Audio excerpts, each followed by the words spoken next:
অনেকে ডাইরেক্ট হয়ে গেছি না আমরা। ডাইরেক্ট হওয়া বুঝেন, মনে করেন মোবাইলটা হাতে আছে, স্ক্রল করতেছেন করতেছেন করতেছেন যাচ্ছেন, মনে হয় যে কিছু হারায় গেছে।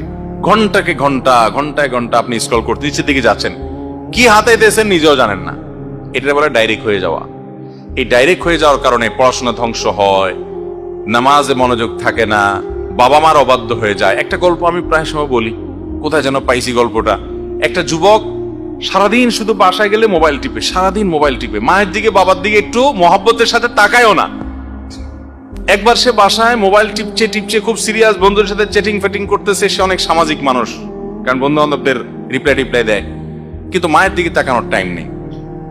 হঠাৎ করে মোবাইলটা ধপাস করে রেখে মায়ের দিকে তাকায় আসে, নির্মল এবং পরিষ্কার একটা হাসি দিয়ে দিছে। তার হাসি দেখে মা অবাক হয়ে বলতেছে, কি ব্যাপার বাবা, কতদিন হয়েছে তোমার এরকম একটা হাসি দেখলাম না, এত সুন্দর করে হাসি দিলে কাহিনী কি? বলে, মা মোবাইলের চার্জ শেষ হয়ে গেছে। চার্জ যদি শেষ না হইতো তাহলে তোমার দিকে তাকানোর টাইম ছিল আমার? যেহেতু মোবাইলে আতাইতে আতাইতে চার্জ শেষ, কি আর করবো এখন, তাকে হেসে দিলাম তোমার দিকে।